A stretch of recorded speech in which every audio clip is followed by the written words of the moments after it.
आज की क्लास में बस एक वाक्य से अंग्रेजी बोलना सीखेंगे। एक वाक्य की मदद से आप अंग्रेजी बोलना सीख सकते हैं। कैसे होगा, क्या बताने वाली हूं, ये सब मैं आगे बताऊंगी। पर उसके पहले मैं चाहती हूं कि आप थोड़ा सा रिकॉल कर लें या रिवाइज कर लें कि किस किस तरह के वाक्य जो हैं हम लोग जिंदगी में बोलते हैं, है ना। मोस्टली हम लोग जिस तरीके के वाक्यों का इस्तेमाल करते हैं, आप अपनी लाइफ में इस्तेमाल करते होंगे, मैं अपनी लाइफ में इस्तेमाल करती हूँ, उसको ना जस्ट थोड़ा सा एक आप सोच लें दिमाग में। और चलिए क्लास को शुरू करते हैं। सबसे पहले लेते हैं उदाहरण वाक्य जो है वे जाते हैं।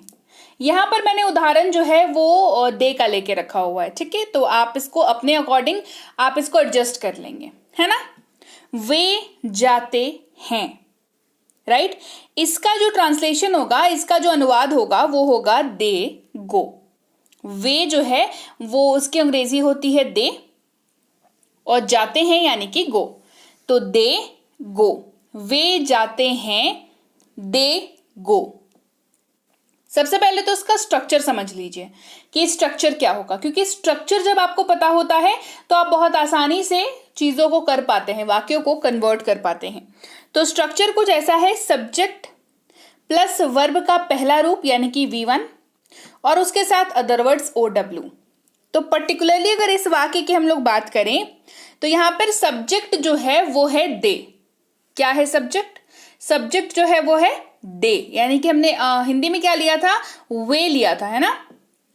तो उसकी अंग्रेजी होती है क्या, दे। तो सब्जेक्ट हो गया दे। अच्छा, वर्ब का पहला रूप, वर्ब यानी कि क्रिया। तो जो भी वाक्य में क्रिया है यानी कि जो भी वाक्य में वर्ब है, जैसे यहां पर जाने का काम हो रहा है ना, जाना, जिसकी अंग्रेजी होती है गो, और गो जो है वो वर्ब का पहला फॉर्म होता है। तो ये हो गया दे गो। क्या हो गया, दे गो। लेकिन इस वाक्य में आपको अदर वर्ड्स नहीं दिख रहा होगा। दिख रहा है क्या? नहीं दिख रहा है ना अदर वर्ड्स। लेकिन स्ट्रक्चर में तो मैंने बताया है अदर वर्ड्स कि subject plus V1 plus other words OW, है ना। तो जब OW आएगा तो क्या करेंगे और वो कैसा होगा, नीचे का उदाहरण देखिए।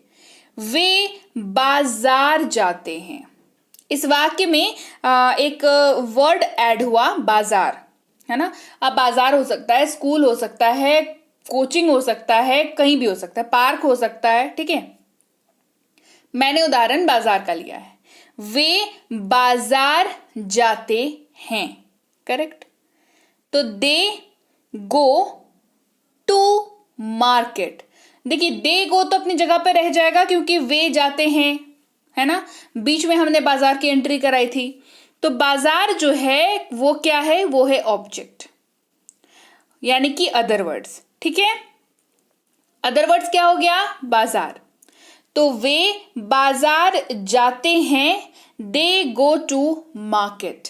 यहां पर सब्जेक्ट जो है वो दे है, वर्ब का पहला रूप गो, और टू मार्केट अदर वर्ड्स की कैटेगरी में आ गया। टू मार्केट अदर वर्ड्स हो गया, राइट। चलिए बढ़े आगे। वे जाते हैं, ये वाला वाक्य हम लोग बेस वाक्य ले रहे हैं, है ना। क्यों बेस क्यों ले रहे हैं, क्योंकि इसी वाक्य से जब कन्वर्जन हो रहा है दूसरे टाइप का वाक्य बन रहा है, जैसे वे चले गए।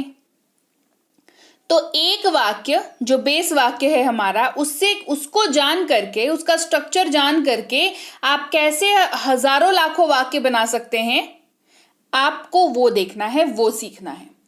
वे जाते हैं, दे गो। इसका स्ट्रक्चर होता है subject plus V1 plus other words. ये मैं आपको इसके पहले बता चुकी। अब इस वाक्य की जगह पर अगर होगा कि वे चले गए, वे जाते हैं अगर आप बोल रहे हैं, तो कुछ सिचुएशंस ऐसी होंगी ना जहां पर आप बोलेंगे वे चले गए। क्या बोलेंगे, वे चले गए, करेक्ट। तो वो क्या हो जाएगा, तो वो बस बहुत ही माइनर सा चेंज होगा। आप दोनों का स्ट्रक्चर ध्यान से पढ़िए, subject plus V1 plus other words, और इसका सब्जेक्ट है, इसका स्ट्रक्चर है subject plus V2 plus other words. एक परिवर्तन और ये पूरा का पूरा वाक्य बदल गया। क्या परिवर्तन है, V1 पहले वाले वाक्य में लग रहा था, V2 दूसरे वाले में लग रहा है। मतलब वे जाते हैं तो V1, वे चले गए तो V2, करेक्ट। क्या हो गया, दे वेंट। गो का V2 क्या होता है? वेंट। तो दे वेंट क्या बन गया? ध्यान से सुनिए, ध्यान से देखिएगा तो ही समझ में आएगा क्या हो रहा है। बहुत आसान सी चीज है, नहीं तो ये आसान सी चीज अगर समझ में नहीं आई ना तो फिर दिमाग खराब होगा, फिर लगेगा कि पता नहीं क्या ही है ना। ध्यान से सुनेंगे। दे गो में गो जो है वो V1 है और स्ट्रक्चर है हमारा subject plus V1 plus other words, और वहीं पर वे चले गए, ये हो गया दे वेंट। तो गो वेंट बना, दे अपनी जगह पर कायम है, गो वेंट बना, यानी कि स्ट्रक्चर में सिर्फ V1 के जगह पर V2 हो गया और ये वाक्य ही पूरा बदल गया। समझ में आ गई बात? Hey everyone, welcome to B banker spoken English class. स्वागत है आपका आज की क्लास में। मैं हूं प्रीति मैम और आज की क्लास में हम लोग एक बेस वाक्य को लेकर के हम लोग अंग्रेजी बोलना सीख रहे हैं। वैरायटीज के वाक्य करेंगे, वैरायटीज के वाक्य को सीखेंगे। बस हियर एंड देयर माइनर सी थोड़ी थोड़ी चेंजेस करके आप कैसे बहुत सारे वाक्य सीख सकते हैं और आराम से अंग्रेजी बोल सकते हैं, ये मैं आपको आज की क्लास में बताने वाली हूं।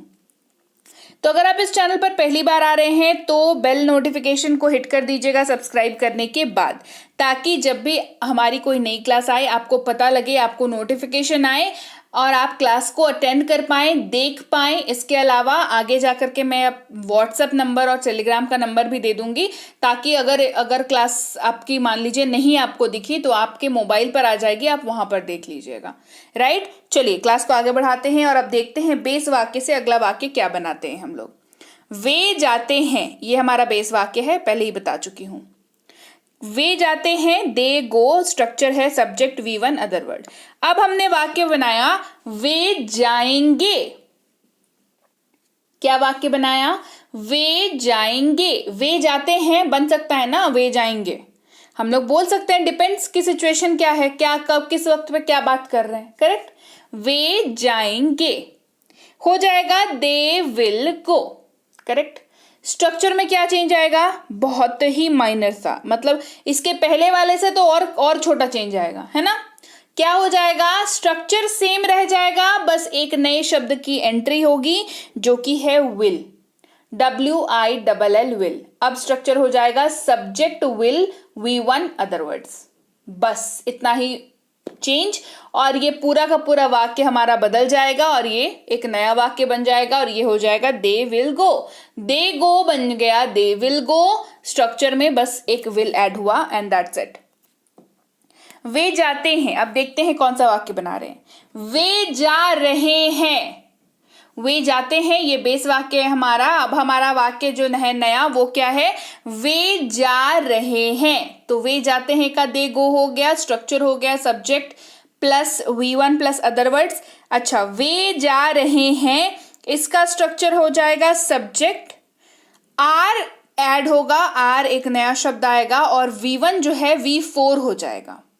ठीक है, ध्यान से देखिएगा, V1 जो है V4 हो जाएगा, अदर वर्ड्स अपनी जगह पर कायम रहेगा, उसमें कोई चेंजेस करने की जरूरत नहीं है और इसके साथ ही ये हो जाएगा दे आर गोइंग। वे जा रहे हैं, दे आर गोइंग। बढ़ते हैं आगे। वे जाते हैं, दे गो, स्ट्रक्चर है subject plus V1 plus other words और अब ये बन रहा है वे जा रहे थे। क्या बन रहा है? वे जा रहे थे। स्ट्रक्चर में क्या चेंज आएगा? सब्जेक्ट प्लस वर लग जाएगा, V4 लग जाएगा और अदर वर्ड्स हो जाएगा अपनी जगह पर। कुछ नया नहीं हुआ, मतलब बहुत ही माइनर चेंज हुआ, वर ऐड हुआ और V4 लगा, V1 V4 बन गया, वर एक नया शब्द ऐड हुआ और वाक्य हो गया दे वर गोइंग। वे जा रहे थे, दे वर गोइंग। ये हमारा बेस वाक्य से नया वाक्य बन गया। बढ़ते हैं आगे। वे जाते हैं, बेस वाक्य है हमारा they go, subject plus V1 plus other words और अब ये बन रहा है वे जा रहे होंगे। क्या बन गया? वे जा रहे होंगे। स्ट्रक्चर में क्या चेंज आएगा? सब्जेक्ट प्लस अब जो नया वर्ड आया वो विल बी है। क्या है? Will be. Subject plus will be, V1 जो है वो V4 बन जाएगा और अदर वर्ड्स अपनी जगह पर कायम रहेगा। ठीक है, दे विल बी गोइंग। वे जा रहे होंगे, दे will be going. They subject है, विल बी तो ऐड करना ही है, तो आप निश्चिंत रहें उसके लिए। V4 क्या होता है समझ लीजिए। V4 जो है ना, जब आप वर्ब में ing लगा देते हैं, जैसे गो में ing लग गया तो गोइंग हो गया, तो ये गो क्या है, V1 है, और ing लगा तो V4 बन गया, गोइंग हो गया। ठीक है, they will be going, they will be going, वे जा रहे होंगे, दे विल बी गोइंग। बढ़ते हैं आगे।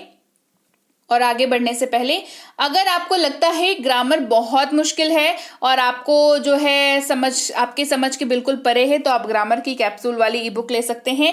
1000 वोकैबुलरी वाली आप ई बुक ले सकते हैं वर्ड पावर को स्ट्रेंथ करने के लिए। आप टेंसेस की फुल कॉन्सेप्ट की ई बुक ले सकते हैं। मिनी स्पोकन इंग्लिश कोर्स, वाक्य बनाने में समस्या अगर होती है तो इसको ले सकते हैं। बेसिक प्लस वाली आप ले सकते हैं, ये फ्री स्पोकन इंग्लिश की कोर्स है। जैसे अभी लेवल अप करा रही हूँ ना, वैसे फ्री बेसिक प्लस जो है वो कराई थी, बहुत बेहतरीन कोर्स है। इसकी ई बुक भी अवेलेबल है, तो आप इसको चाहें तो इसको ले सकते हैं। नीचे लिखी जो वेबसाइट है www. ये जो नीचे वेबसाइट लिखी हुई है, यहाँ पर जाकर के आप आराम से ये सारी की सारी ई बुक्स अपने लिए डाउनलोड कर सकते हैं। और चलिए क्लास को आगे बढ़ाते हैं। वे जाते हैं, बेस वाक्य है हमारा दे गो, इसका स्ट्रक्चर है subject plus V1 plus other words, और अब ये बन रहा है वे जा चुके हैं। क्या बन रहा है, वे जा चुके हैं। स्ट्रक्चर में क्या चेंज आएगा, सब्जेक्ट अपनी जगह पर है, एक नया शब्द हमें दिख रहा है जो कि है हैव। V1 जो है वो V3 बना है, और ऑब्जेक्ट अपनी जगह मतलब अदर वर्ड्स अपनी जगह पर कायम है। मतलब अगर आप देख रहे होंगे तो एक ट्रांजिशन जो है वो हो रहा है वर्ब का, या तो वो बदल जा रहा है ना, या तो सेम रह जा रहा है। सेम तो अभी तक एक ही में रहा है, बाकी में तो बदल ही रहा है ना। तो अभी यहाँ पर V1 क्या हो गया, V3 हो गया। इसके पहले क्या हुआ था, V4 हो गया था। उसके पहले क्या हुआ था, V2 हो गया था। तो वर्ब जो है अपनी जगह पर रह रहा है, बस अपना जो इमेज है वो चेंज कर रहा है। कभी V1, कभी V2, कभी V3, कभी V4। वर्ब अपनी जगह पर है, सब्जेक्ट तो एज इट इज अपनी जगह पर है, अदर वर्ड्स अपनी जगह पर है, एक नया शब्द की एंट्री यहाँ पर हो रही है। इस केस में वो है हैव। ठीक है, दे हैव गॉन, वे जा चुके हैं, दे हैव गॉन। और एक स्ट्रक्चर, एक वाक्य याद रख के किस बेहतर तरीके से आप नए नए वाक्य बना पा रहे हैं, ये बताइए कैसा लग रहा है। बढ़िया लग रहा है? कमेंट करके मुझे अभी बता दीजिए। ठीक है, तो वे जा चुके हैं, दे हैव गॉन, ये बन गया। वे जाते हैं, बेस वाक्य है हमारा subject plus V1 plus other words, they go इसकी अंग्रेजी है। और अब ये बन रहा है वे जा चुके थे। क्या बन गया, वे जा चुके थे। क्या हो गया, कुछ नहीं हुआ, सब्जेक्ट अपनी जगह पर हो गया, एक नए शब्द की एंट्री हुई जो कि है हैड, HAD हैड। इसके अलावा V1 जो है वो अब V3 बन गया, लेकिन रहा अपनी ही जगह पर, और अदर वर्ड्स जो है वो अदर वर्ड्स ही रह गया। वे जा चुके थे, दे हैड गॉन। क्या बन गया, दे हैड गॉन। गो का V3 गॉन होता है। ठीक है, दे हैड गॉन, वे जा चुके थे, दे हैड गॉन। राइट, अब है बेस वाक्य हमारा वे जाते हैं, दे go, subject V1 other words, और अब ये बन रहा है वे जा चुके होंगे। क्या बन गया, वे जा चुके होंगे। क्या चेंज आया, सब्जेक्ट अपनी जगह पर है, नया जो शब्द आया वो आया विल हैव। V1 जो है वो V3 बन गया, और अदर वर्ड्स अपनी जगह पर कायम। वे जा चुके होंगे, they will have gone. They will have, देखिए दे अपनी जगह पर है, विल हैव हमारा नया आया, V1 जो है गो था, V3 बन गया गॉन, एंड बस हो गया वाक्य कंप्लीट। वे जा चुके होंगे, they will have gone. Right, तो चलिए भाई, ये थी आपकी आज की क्लास, जहां पर एक बेस वाक्य को लेकर हमने बहुतेरे वाक्य बनाए, है ना, बहुत सारे वाक्य बनाए। और ऐसे ही आप सब्जेक्ट चेंज करते जाइए, वर्ब चेंज करते जाइए, और देखिए कैसे आप हजारों लाखों वाक्य एक बेस वाक्य पकड़ के आप कैसे हर टाइप के वाक्य को आप बना पाते हैं। तो क्लास कैसी लगी ये कमेंट करके मुझे जरूर बताएं। क्लास बढ़िया लगी है, ऐसी क्लासेस और चाहिए, ये भी मुझे कमेंट करके जरूर बताएं। तो आगे मैं आपको ऐसे प्रैक्टिस वाली क्लासेस जो है वो कराती रहूंगी। ठीक है, तो क्लास बढ़िया लगी है, क्लास को लाइक करना है, क्लास को शेयर करना है, चैनल को सब्सक्राइब नहीं किया है तो आप देख रहे हैं B banker spoken English class, जल्दी से इसको सब्सक्राइब कर लीजिए। ग्रामर में मुश्किल आती है, ग्रामर डिफिकल्ट लगता है कि भाई हमसे तो ना हो पाएगा ग्रामर, तो ग्रामर की कैप्सूल ले लीजिए, पहली और मजबूत सीढ़ी ग्रामर की। अगर आपको ग्रामर में कुछ भी नहीं आता तो ये तो भी एक किताब आपके लिए है। किताब पढ़ के आपको लगेगा कि जिस ग्रामर से आप इतना दिन तक इतना डरते थे वो एक्चुअल में इतना डरावना है ही नहीं। जी हाँ, बहुत ही आसान भाषा में आपको समझाया गया है ग्रामर, जिसके बाद आपको दोबारा कभी जो टॉपिक्स इसमें बताए हैं उसमें कभी डिफिकल्टी नहीं आएगी। तो जरूर से इस ई बुक को ले लें। ये जो नंबर है, शुरुआत में बताया था ना, एक नंबर बताऊंगी, ये जो नंबर है इसको आप अपने मोबाइल पर सेव कर लें, B banker spoken English class लिख करके सेव कर लें, बी बैंकर लिख करके सेव कर लें। और इस पे आप टेलीग्राम कर सकते हैं, इस पे आप व्हाट्सअप कर सकते हैं, टेलीग्राम के चैनल पर जुड़ सकते हैं, व्हाट्सअप के ग्रुप में जुड़ सकते हैं। तो वहां पर आपको जो भी जानकारी होती है, रोज की क्लासेस भी मिल जाती है, ई बुक्स की जानकारी भी मिल जाती है, फ्री कोर्सेस कराती हूँ उसकी जानकारी भी मिल जाती है। तो ग्रामर वाली ई बुक के लिए, 1000 वर्ड मीनिंग वाली ई बुक के लिए, टेंसेस के कॉन्सेप्ट की ई बुक के लिए, बेसिक प्लस स्पोकन इंग्लिश की ई बुक के लिए और मिनी स्पोकन इंग्लिश के ई बुक और उसके कोर्स के लिए आप इसी वाले नंबर पर व्हाट्सएप नहीं तो टेलीग्राम कर सकते हैं। इसके अलावा आप वो जो है ये सारी की सारी ई बुक्स को नीचे लिखी जो वेबसाइट है इस पर जाकर के इजीली एक साथ डाउनलोड कर सकते हैं, सारे के सारे ई बुक्स को मिला करके। ठीक है, व्हाट्सएप का ग्रुप ज्वाइन कर लीजिएगा। नंबर जैसे ही सेव करेंगे स्टेटस दिखाने लगेगा व्हाट्सएप का, तो व्हाट्सएप के स्टेटस में जो है लिंक रहता है, ज्वाइनिंग लिंक। ठीक है, इसके अलावा टेलीग्राम का चैनल ज्वाइन कर लीजिएगा, ये वाला लिंक है या ये नंबर है, दोनों ही सूरतों में आपको ऑफिशियल पेज पे ही आप जाएंगे। ध्यान रखिएगा टेलीग्राम पे ना ऑफिशियल चैनल को ही ज्वाइन करिएगा। नाम है B banker education solution official channel का, 18,000 से ज्यादा सब्सक्राइबर्स हैं, तो आप इसी को ज्वाइन करिएगा। मेरे नाम से कोई चैनल नहीं है, मेरा नहीं है, है ना। अगर किसी ने बना रखा है अगर तो वो नकली है और आप उनसे सावधान रहे, मैं तो इतना ही कह सकती हूँ, है ना, क्योंकि उनको बनाने से तो रोक नहीं सकते हैं आप, पर आपकी सावधानी जो है, आपकी सावधानी, आपकी सुरक्षा आपके हाथ है। तो ऑफिशियल चैनल कंफर्म हो लें, उसके बाद ही ज्वाइन करें। ठीक है, इसके अलावा आप हमारी पेड कोर्सेज की जानकारी प्राप्त कर सकते हैं, प्रीमियम स्पोकन इंग्लिश कोर्स की और बेसिक इंग्लिश रीडिंग कोर्स की। दोनों ही कोर्सेज जो है आप इजीली आप पूछ सकते हैं कि कब से बैच शुरू हो रही है और आपको बता दिया जाएगा टेलीग्राम नहीं तो व्हाट्सएप पर मैसेज करके, राइट। तो चलिए मैं आपसे मिलूंगी आपकी अगली क्लास में। Till then thank you so much for watching, stay tune to B banker spoken English class.